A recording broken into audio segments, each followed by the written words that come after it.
September 21st, 1943, over Bremen, Germany. 23,000 feet above the industrial heart of the Third Reich, Second Lieutenant Robert Rosenthal watched through the plexiglas nose of his B-17 as black puffs of flak began blooming across the sky like poisonous flowers.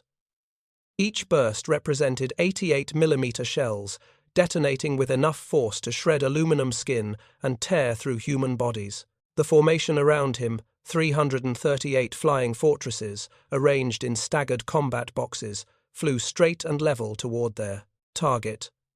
No evasive maneuvers. No diving or weaving. Just steady, mechanical progression through a sky that had become a killing field. Rosenthal felt the aircraft shudder as shrapnel punched through the fuselage somewhere behind him. Then again, and again. The sound was distinctive, a sharp, metallic crack followed by the whistle of wind through new holes in the aluminum skin. By the time the bomb run was complete, his B-17 had absorbed over 40 direct hits from flak fragments, yet the aircraft kept flying. That morning, 338 bombers had lifted off from bases across England. By sunset, 45 would be scattered across the European countryside in burning wreckage. But Rosenthal's plane, along with most of the others, limped home despite damage that would have been catastrophic in any other aircraft. The mathematics of survival over Europe were being written not in the skies above Germany, but in the factories of Seattle, Long Beach, and Burbank. In buildings where teenage girls who had never seen an airplane before Pearl Harbor were driving millions of rivets into aluminum structures with a precision that would determine whether young men lived or died 23,000 feet above enemy territory. What neither the German gunners firing from below nor the American crews flying above understood was that the B-17's legendary survivability had nothing to do with armor, plating, or defensive guns. The flying fortress could absorb punishment that destroyed other bombers because of decisions made by engineers and executed by workers who would never fly in combat. Decisions about how to connect pieces of aluminum together, decisions about riveting patterns, structural redundancy, and fail-safe design principles that were revolutionary in their simplicity and profound in their impact. The story of how untrained workers, most of them women, many of them teenagers, built aircraft tough enough to bring crews home from hell begins not with military strategy or engineering brilliance, but with a fundamental crisis in American aircraft production that threatened to lose the war before it truly began. If you're enjoying this deep dive into the story, hit the subscribe button and let us know in the comments from where in the world you are watching from today. November 8th, 1941. Boeing Plant 2. Seattle, Washington. Exactly 1 month before Pearl Harbor would drag America into global conflict, the crisis was already visible to anyone paying attention to production statistics.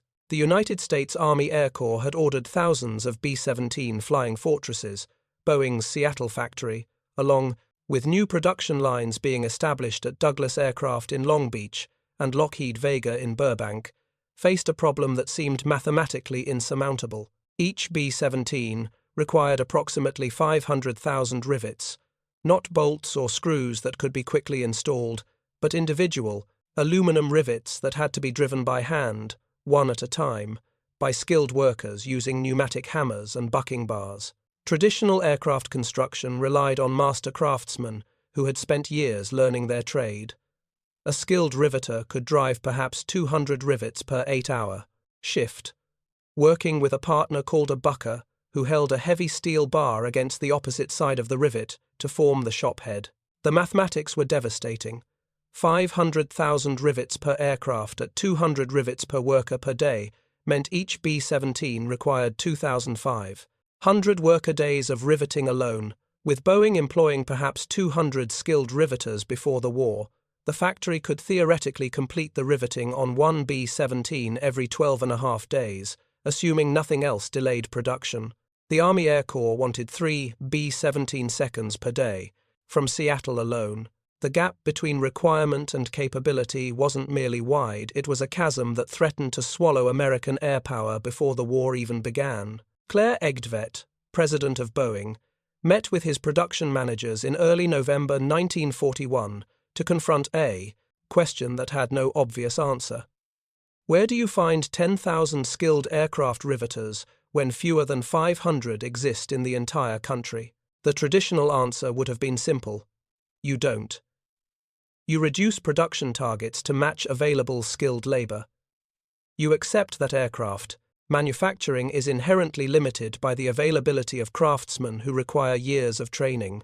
But Boeing's chief production engineer, a relentless problem solver named Oliver West, refused to accept traditional answers. West had spent the previous 2 years studying automotive production, techniques at Ford's River Rouge plant, watching as relatively unskilled workers assembled complex machinery by performing simple, repetitive operations.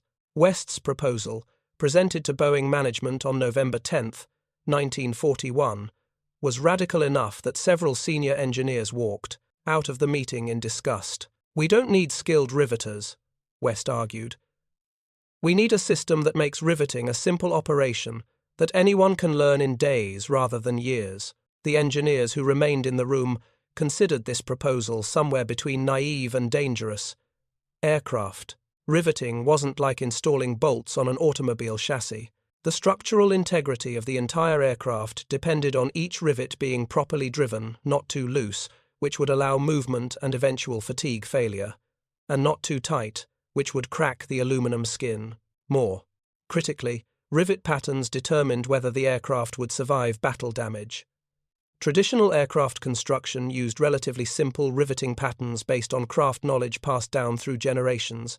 Experienced riveters knew through feel and experience how to space rivets to distribute loads properly. West's proposal to hand this responsibility to untrained workers seemed like a recipe for disaster. What changed the equation was an engineering insight that would prove more important than any single weapons system America developed during the war. The insight came not from Boeing's engineering department, but from a young structural analyst named Ben Cohn, who had joined Boeing just 6 months earlier. Cohn had been reviewing stress analyses of damaged aircraft structures when he noticed something unexpected. Traditional aircraft design assumed that structural failure occurred when a single critical component failed. Engineers calculated loads, determined which structural member would fail first under maximum stress, and designed that member to handle the load with an appropriate safety factor. But Cohn's analysis of actual aircraft failures told a different story. Aircraft didn't fail because a single structural member broke. They failed because damage to one member caused loads to redistribute in ways that overloaded adjacent members, creating a cascade of failures. The solution, Cohn proposed in a technical memo dated November 14, 1941, was to design aircraft structures so that damage to any single load path would redistribute loads to adjacent paths without exceeding their capacity. This concept, which would later be formalized as fail-safe design, required a fundamental reimagining of aircraft structure. Instead of designing the strongest possible single load path, engineers would design multiple parallel load paths, each capable of carrying a portion of the total load. If battle damage severed one path, the others would automatically pick up the additional load. The implications for riveting were profound. Traditional aircraft construction used large rivets spaced relatively far apart, creating strong connections between major structural members. But this created single points of failure. If a flak burst severed a heavily riveted joint, the entire load path was lost. Cohn's fail-safe approach required many smaller rivets, arranged in patterns that created multiple load paths. If damage destroyed some rivets, the remaining rivets in the pattern would continue carrying load through parallel paths. This was exactly the kind of riveting that could be performed by relatively unskilled workers.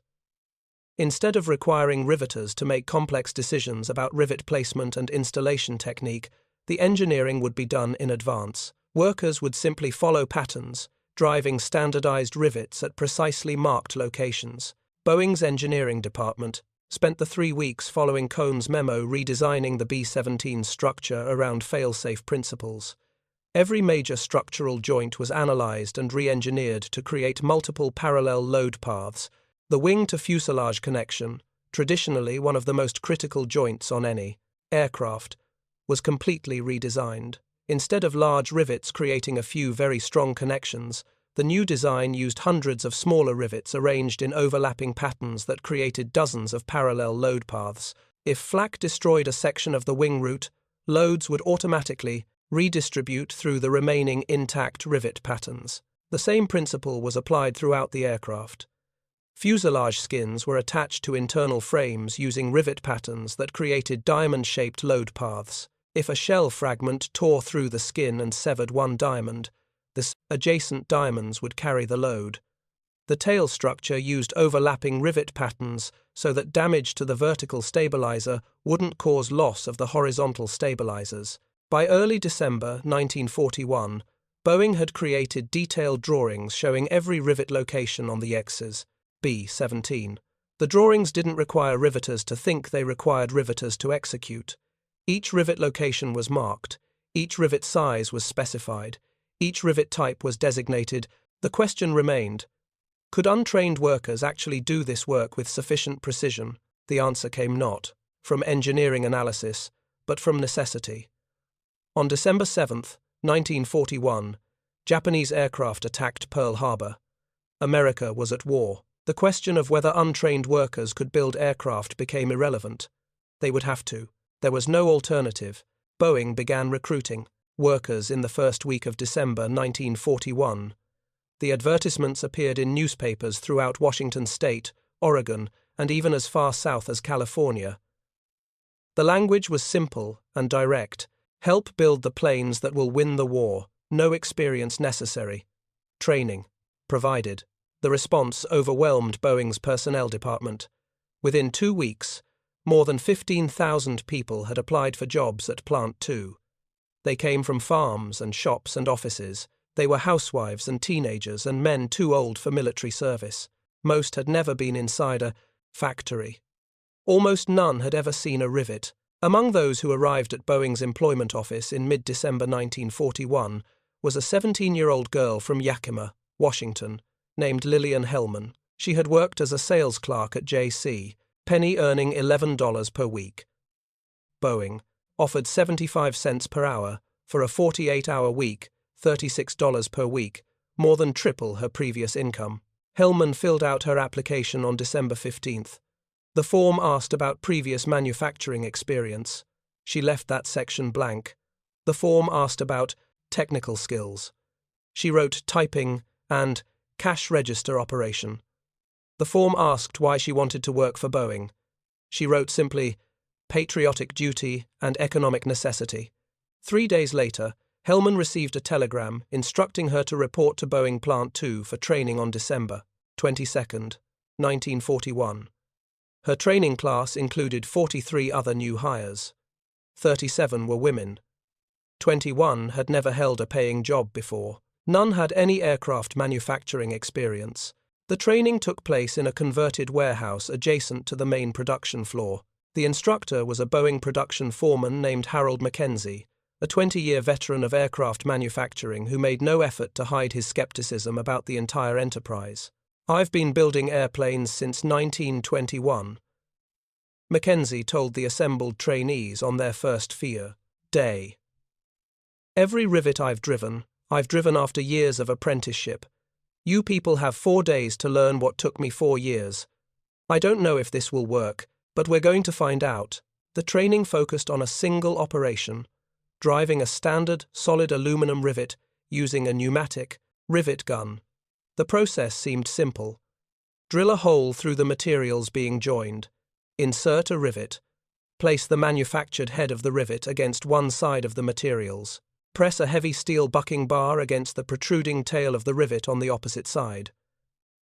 Activate the pneumatic gun, which would strike the rivet tail thousands of times per second, deforming the metal and creating a second head that clamped the materials together. In practice, the operation required coordination, feel, and judgment. Too little pressure from the bucking bar and the rivet would deform improperly. Too much pressure and the aluminum skin would buckle. Hold the rivet gun at the wrong angle and the manufactured head would dig into the skin. Drive the rivet too quickly and it would crack from excessive work hardening. Experienced riveters developed these skills through years of practice. The trainees had 4 days. Lillian Hellman's first attempt at driving a rivet resulted in a buckled aluminum panel and a rivet that fell out when she released the pressure. Her second attempt was barely better. Mackenzie watched her struggles with an expression that mixed pity and frustration. "You're thinking too much," he told her. "Stop trying to understand it. Just do exactly what I showed you. Same pressure, same angle, same duration, every time. Don't think. Just repeat." This was the key insight that made mass production of aircraft possible. The engineering had already been done. The rivet locations were marked. The rivet types were specified. The hole sizes were standardized. Workers didn't need to understand aircraft structures. They needed to master a single, repetitive operation and perform it exactly the same way thousands of times. By the fourth day of training, Hellman could drive 10 practice rivets per hour with acceptable quality. This was 1/20th the speed of an experienced riveter, but it was sufficient. Boeing's plan didn't rely on individual productivity. It relied on scale. 10,000 workers driving 10 rivets per hour would produce 100,000 rivets per hour, more than enough to meet production targets. On December 29, 1941, Hellman reported to the main production floor for her first day of actual aircraft construction. She was assigned to Fuselage Station 43, where workers attached the skin panels to internal frames. Her specific job was to drive the rivets that attached the lower fuselage skin to the floor beams. The work area was marked with yellow paint on the factory floor. Within this area, workers performed only this single operation. Hellman's partner on the opposite side of the fuselage was a bucker, a 58-year-old man named George Patterson, who had worked as a carpenter before joining Boeing. Together, they would drive 216 rivets on each B-17 fuselage that passed through their station. The first fuselage arrived at Station 43 at 7:15 a.m. The skin panel was already in place, held by temporary clamps. White marks indicated each rivet location. A bin beside the work area contained pre-sorted rivets of exactly the correct type and size. Hellman picked up her rivet gun, selected a rivet, and positioned it in the first marked hole. On the opposite side of the fuselage, Patterson pressed his bucking bar against the protruding rivet tail. The rivet deformed properly, forming a neat shop head that clamped the skin to the frame. One rivet complete. 215 to go. Then another fuselage would arrive, and they would do it again, and again, and again. By noon, Hellman had driven 864 rivets on 4 fuselages. Her hands ached from the vibration of the rivet gun. Her arms trembled from holding the 7-pound tool at awkward angles. But every rivet had been driven properly.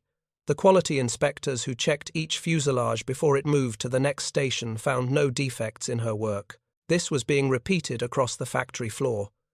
Thousands of workers, most with less than a week of training, were performing simple, repetitive operations with precision that equaled the work of master craftsmen. The transformation of aircraft manufacturing from craft to industry was happening not through revolutionary technology or brilliant innovation, but through systematic decomposition of complex work into simple tasks that could be mastered quickly and performed reliably. But the true test would come not on the factory floor, but in the skies over Europe, where flak and fighter attacks would determine whether this approach to aircraft construction produced machines tough enough to survive combat. The first, production B-17F, built entirely by this new workforce, rolled out of Boeing Plant 2 on January 23, 1942.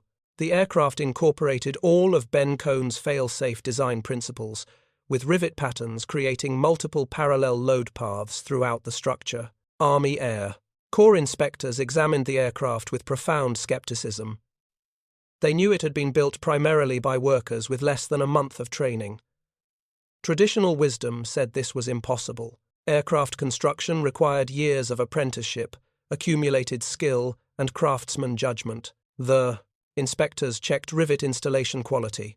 They measured rivet spacing.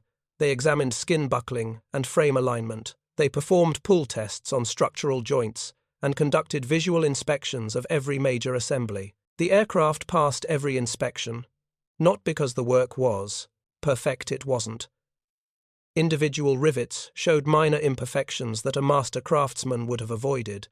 But the imperfections didn't matter. The fail-safe design meant that minor flaws in individual rivets were compensated by redundancy in the overall structure. This B-17F, serial number 4-1-24285, was accepted by the Army Air Corps on January 28, 1942. It was assigned to the 91st Bomb Group and shipped to England in August 1942. On November 8, 1942, the aircraft flew its first combat mission, a bombing raid on the U-boat pens at Brest, France. The mission encountered heavy flak. The B-17 took 11 hits from shell fragments, including one that tore a 15-inch hole in the right wing upper surface, severing multiple ribs and damaging one of the main spars. The aircraft returned to base and landed safely. Ground crews examined the damage with particular interest. The hole in the wing had destroyed approximately 80 rivets and severed 3 internal ribs, yet the wing structure had continued to carry flight loads without failure. The reason was visible in the rivet patterns around the damaged area. The fail-safe design had created multiple parallel load paths. When the flak destroyed one path, loads redistributed automatically through intact parallel paths created by the overlapping rivet patterns. Instead of catastrophic failure, the wing experienced only local damage. This aircraft would fly 63 more combat missions before being retired in May 1944. It accumulated battle damage on 41 of those missions, including over 300 documented flak holes and 2 direct cannon shell hits. It never failed to return to base. Serial number 4-1-24285 was not exceptional. It was typical. The fail-safe design principles built into the structure by workers who had learned to rivet in less than a week were proving themselves in the most demanding test possible: combat over heavily defended targets in Europe. By spring 1943, the pattern was undeniable. B-17 seconds were surviving battle damage that destroyed other bombers. The statistics told a story that confounded traditional engineering assumptions. The consolidated B-24 Liberator, built using more conventional construction, techniques with larger rivets and fewer parallel load paths, suffered a loss rate of approximately 9% per mission during the same period. The B-17, despite flying identical missions against identical targets, lost approximately 6% per mission. The 3 percentage point difference seemed modest until translated into human lives. Over the course of the air war in Europe, this difference meant thousands of aircrews who returned home instead of dying over Germany. The secret wasn't armor or firepower or superior technology. It was rivets. Specifically, it was the pattern of those rivets and the fail-safe design philosophy they enabled. Lieutenant Colonel Curtis LeMay, commanding the 305th Bomb Group based at Chelveston, England, began collecting battle damage reports in March 1943. LeMay was a meticulous officer who believed in data over intuition. He wanted to understand why some bombers returned from missions that should have been fatal, while others were lost to damage that seemed less severe. The pattern emerged in the data. B-17 seconds survived catastrophic damage to individual structural components, but returned to base as long as adjacent components remained intact. The overlapping rivet patterns created enough structural redundancy that localized destruction didn't cause total failure. LeMay documented specific cases that illustrated the principle.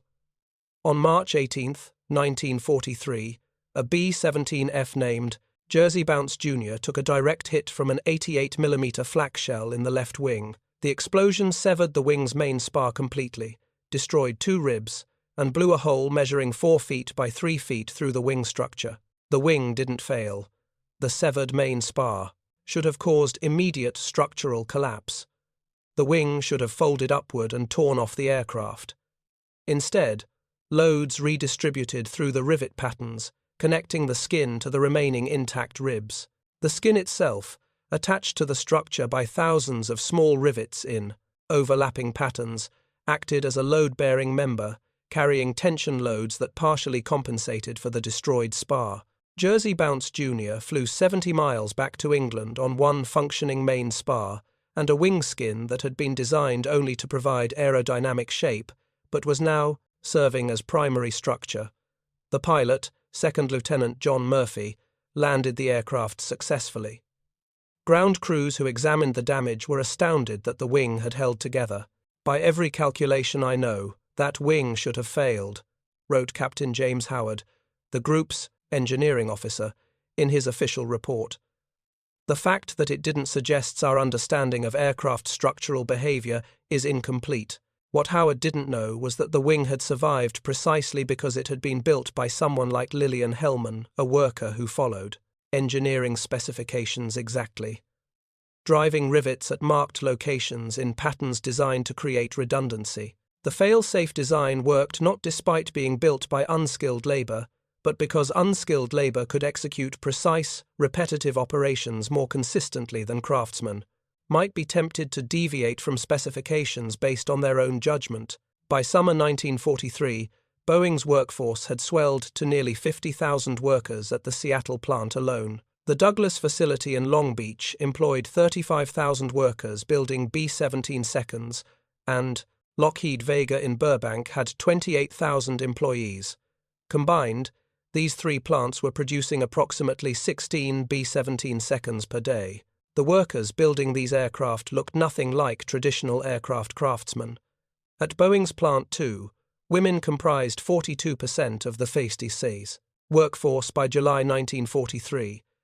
The average age was 26 years old. The average time between hiring and working on actual aircraft production was 9 days. Lilian Hellman, by this point, had driven over 600,000 rivets. She had moved from Fuselage Station 43 to Wing Station 17, where she installed the rivets that attached the wing skin to the main spar. This was considered critical work. Rivet failures in this area could cause catastrophic wing failure. Yet Hellman had received no additional training beyond her initial 4 days. She had simply repeated the same operation thousands of times, developing through sheer repetition the muscle memory and consistency that traditional craftsmen acquired through years of apprenticeship. In September 1943, Boeing conducted a study comparing rivet installation quality between workers with different experience levels. The study examined 10,000 rivets installed by workers with less than 2 months of experience and 10,000 rivets installed by traditional craftsmen with more than 5 years of experience. The results challenged fundamental assumptions about skill, quality. The inexperienced workers produced rivets with slightly more variation in shop head formation and slightly higher rates of minor cosmetic defects, but they also produced fewer critical defects, rivets that were dangerously overdriven or underdriven, rivets installed at incorrect angles, or rivets that were missing entirely. The reason was counterintuitive. Experienced craftsmen occasionally skipped rivets or made subtle adjustments based on their judgment of what looked right. Workers following marked patterns installed every rivet exactly where engineering specified, regardless of whether they understood why. The fail-safe design depended on every rivet being exactly where calculations predicted. Missing or misplaced rivets disrupted the load paths that made the design work. Workers who simply followed specifications without questioning them produced structures that performed exactly as engineers had calculated. This insight would reshape not just aircraft manufacturing, but industrial production across countless industries in the decades following the war. The division of complex work into simple, repetitive tasks wasn't a compromise forced by wartime necessity. It was, in many cases, superior to traditional craft methods. If you find this story engaging, please take a moment to subscribe and enable notifications. It helps us continue producing in-depth content like this. October 14, 1943. The second Schweinfurt raid. This mission would provide the ultimate test of whether aircraft built by mass-produced labor could survive the worst that modern warfare could inflict. 291 B-17 seconds took off from bases across England, with orders to attack ball-bearing factories deep inside Germany. The targets were beyond the range of fighter escorts. The bombers would fight their way to the target and back, relying only on their defensive guns and formation tactics. German defenses were ready. Luftwaffe fighter units had been reinforced specifically to oppose this raid. Over 300 German fighters attacked the bomber formations during the 6-hour mission. Flak batteries defending Schweinfurt put up the heaviest anti-aircraft fire yet encountered by American bombers. The battle was savage. B-17 seconds fell from the sky in flames. Others had wings blown off by direct flak hits or cannon fire from fighters. Some broke apart in mid-air when structural damage overwhelmed even the fail-safe design's redundancy, but many survived damage that defied belief. Second Lieutenant William Lawley's B-17, named Cabin in the Sky, took a 20mm cannon shell through the cockpit that wounded Lawley severely and killed the co-pilot instantly. The explosion destroyed flight instruments and severed control cables. Shrapnel punctured the left wing in 43 places and damaged the No. 2 engine so badly it had to be shut down. Lawley, bleeding heavily from head and arm wounds, kept the aircraft under control, while the crew fought off continuing fighter attacks. The B-17 flew home on 3 engines with a dead co-pilot slumped in the right seat, multiple control surfaces damaged, and a cockpit filled with blood and shattered plexiglas. The aircraft made it back to England. Lawley landed successfully despite his wounds and the battle damage. He would later receive the Medal of Honor. But what made his survival possible wasn't courage. It was the aircraft's ability to continue functioning despite catastrophic damage. Ground crews counted the damage on Cabin in the Sky. 207 flak holes, including 43 in the left wing alone, that had severed multiple ribs and damaged both main spars. Cannon shell damage to the cockpit, nose, and tail section. 1 engine destroyed, another damaged. Half the control cables severed, yet every critical load path remained intact. The overlapping rivet patterns created enough redundancy that even massive local damage left sufficient structure to carry flight loads. The fail-safe design had worked exactly as Ben Cohn's calculations had predicted. The second Schweinfurt raid cost 60 B-17 seconds shot down, and another 17 damaged beyond repair. The loss rate of 26% was unsustainable, and deep penetration raids without fighter escort were temporarily suspended. But 198 bombers returned to base, despite battle damage that ranged from minor, catastrophic. Those aircraft returned because they had been built by people like Lillian Hellman, following rivet patterns designed by engineers like Ben Cohn, using production techniques developed by managers like Oliver West. The human cost of Schweinfurt was devastating. 594 aircrew members were killed or captured. But without the fail-safe design and the mass production techniques that made it possible, the losses would have been far higher. Aircraft that should have failed structurally instead returned home, bringing their crews back alive. By late 1943, the pattern was clear to anyone studying the data. The B-17 Flying Fortress had earned its reputation for toughness not through superior materials or advanced technology, but through systematic application of fail-safe design principles executed by workers who had learned their skills in days rather than years. The implications extended far beyond aircraft manufacturing. American industry was proving that complex products, previously requiring master craftsmen, could be produced by systematic division of labor and careful engineering. This insight would reshape manufacturing across every industry in the post-war world. But in 1943 and 44, the immediate impact was measured in lives saved and missions completed. The air war over Europe depended on the ability to sustain bombing campaigns despite heavy losses. B-17 seconds that returned from missions despite battle damage could be repaired and flown again. Crews that survived could fly additional missions. The mathematics of attrition favored the side that could repair and return damaged aircraft to service quickly. German industry, still relying heavily on craftsman production methods, struggled to replace lost aircraft. American factories, using mass production techniques, could build bombers faster than the Luftwaffe could destroy them.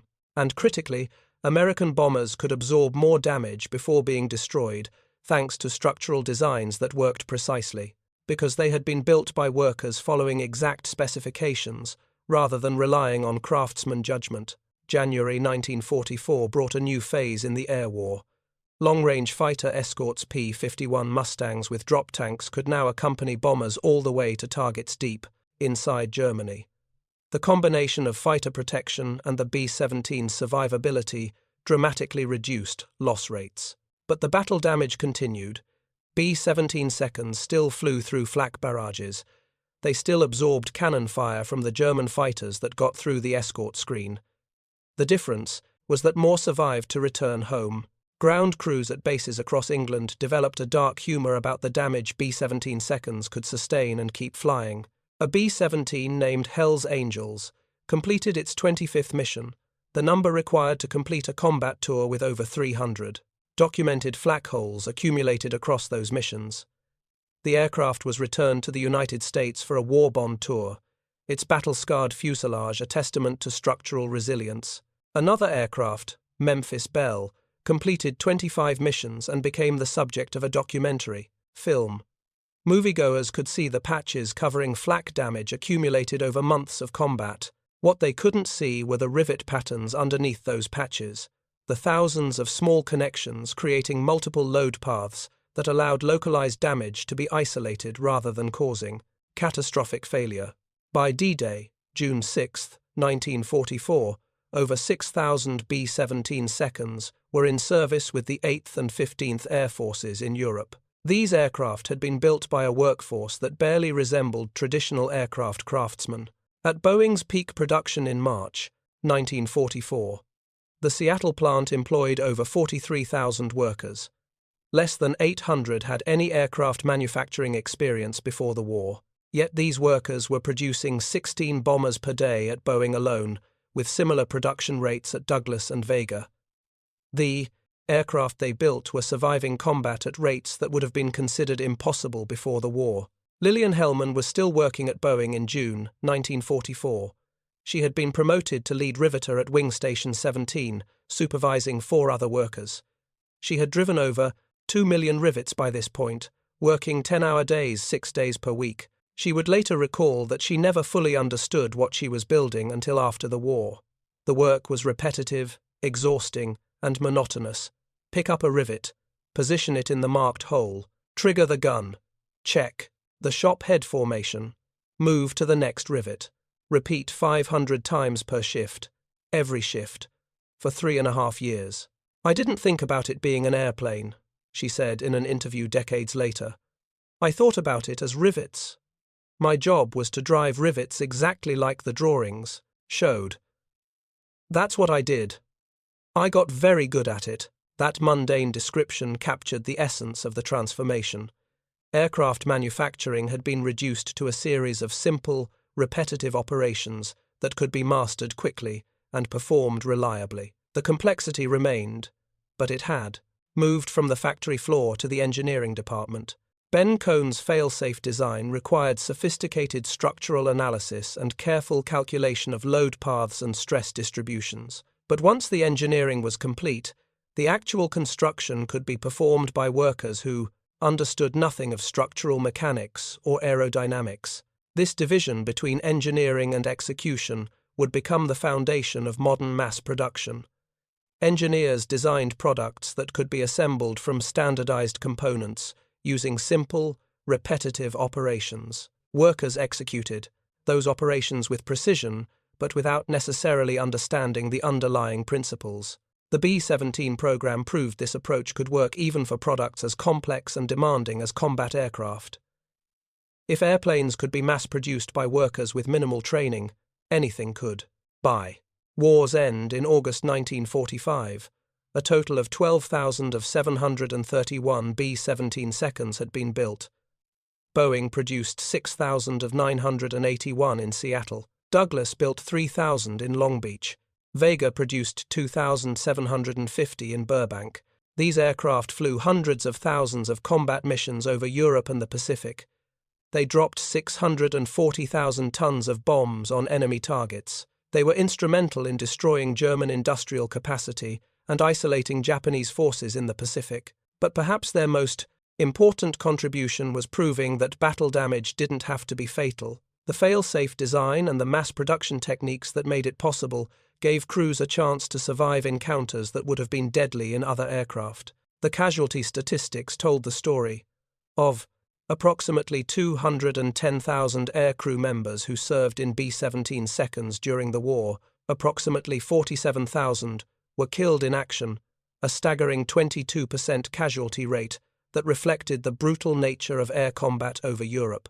But that number would have been far higher without the structural resilience built into the B-17. Every aircraft that limped home, despite catastrophic damage, represented a crew that survived instead of dying.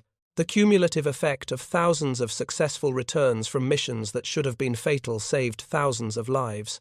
The engineering analysis performed after the war revealed just how effective the fail-safe design had been. Studies of battle-damaged B-17 seconds showed that the aircraft routinely survived, with over 30% of their structure destroyed or damaged.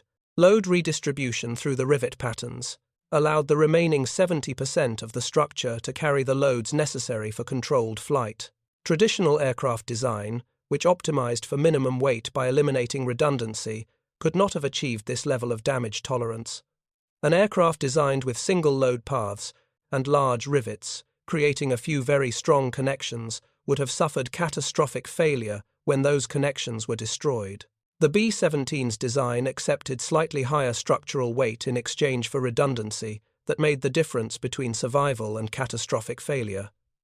The trade-off proved overwhelmingly worthwhile in combat conditions. The women and men who built these aircraft rarely received recognition for their contribution. When the war ended, most were laid off within weeks as military contracts were cancelled. Lilian Hellman received her termination notice on August 22, 1945, 6 days after Japan surrendered. She had worked at Boeing for 3 years and 8 months, driving over 2.4 million rivets.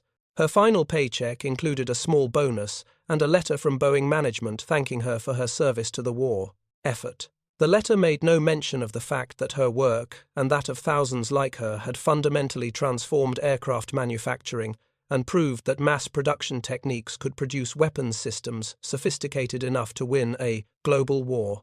Hellman returned to Yakima and eventually married and raised a family. She rarely spoke about her time at Boeing, considering it simply a job she had done during the war. It wasn't until decades later, when historians began documenting the contributions of women war workers, that she understood the significance of what she had accomplished. In a 1998 interview, then 74 years old, Hellman was shown photographs of battle-damaged B-17 seconds that had returned to base despite horrific damage. The interviewer asked if she felt proud knowing she had helped build aircraft that could survive such punishment. "I drove rivets," she said simply. "I didn't design the airplane. I didn't decide where the rivets went. I just put them where the drawings showed me to put them. But yes, I suppose I'm proud. Those boys came home. That's what matters." That understated response captured something essential about the transformation of industrial production that the B-17 program represented. Individual workers didn't need to understand the complete system. They needed to execute their specific operation with consistency and precision. The intelligence was built into the design, not the execution. This division of labor engineering concentrated in design, execution distributed to specialized workers, would reshape manufacturing across every industry in the post-war decades. The lessons learned building B-17 seconds would be applied to automobiles, appliances, electronics, and countless other products. But the human element remained critical. The fail-safe design worked only if rivets were installed exactly where engineering specified.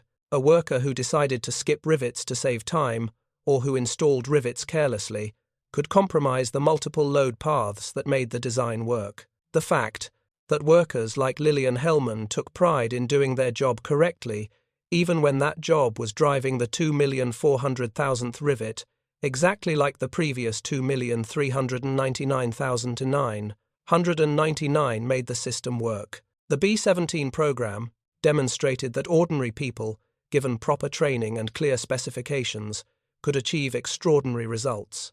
The aircraft that survived hundreds of flak hits and cannon shell strikes were built by teenage girls, elderly men, and housewives who had never seen an airplane before Pearl Harbor. Their contribution to Allied victory was as significant as any weapons system or military strategy. They proved that American industrial capacity, properly organized and directed, could produce the tools of war faster and better than enemies who relied on traditional craftsman methods. The flying fortresses that bombed Germany into submission were exactly that. Fortresses built by an army of workers who learned in days what had previously taken years, who performed simple operations with precision that saved thousands of lives, and who demonstrated that modern war would be won, not just by soldiers on battlefields, but by workers in factories. The legacy extends beyond the war itself. Every modern aircraft uses fail-safe design principles, derived from the innovations developed for the B-17. Every mass-produced product relies on the division of labor and systematic specification of operations that made it possible to build complex aircraft with minimally trained workers. And every time an aircraft survives damage that should have been catastrophic, it validates the insight that redundancy and multiple load paths created by thousands of properly installed rivets in carefully engineered patterns can make the difference between survival and disaster. The rivets themselves were unremarkable. Small aluminum fasteners costing fractions of a cent each, but arranged in patterns that created multiple parallel load paths, installed with precision by evasive workers who mastered a simple operation through repetition. Those rivets became the invisible armor that brought bomber crews home from the most dangerous skies of World War II. The mathematics of survival over Europe were written not in the tactical decisions of commanders or the bravery of aircrews, though both mattered enormously, but in the rivet patterns designed by engineers like Ben Cohn and executed by workers like Lillian Hellman. Those patterns represented a profound truth about modern warfare and modern industry. That systematic application of engineering principles, combined with careful organization of labor, could achieve results that individual brilliance or craftsman's skill could not match. The B-17 Flying Fortress earned its reputation not through superior technology or advanced materials, but through intelligent design executed with precision by people who learned their skills in days and performed them faithfully through years of monotonous repetition. That combination sophisticated engineering made practical through systematic production changed not just aircraft manufacturing, but the fundamental relationship between design and execution that defines modern industrial civilization. The bombers built by mass-produced labor proved tougher than those built by master craftsmen because the mass production system enforced consistency and eliminated variation. Every rivet was installed exactly as specified. Every load path was completed, exactly as designed. The result was structures that performed exactly as calculations predicted. In the end, the story of the B-17's legendary survivability is a story about the power of system over skill, specification over judgment, and systematic repetition over craftsman intuition. The aircraft could survive what killed other bombers because thousands of workers performed millions of simple operations with precision that turned engineering theory into physical reality. Thank you for watching. For more detailed historical breakdowns, check out the other videos on your screen now, and don't forget to subscribe.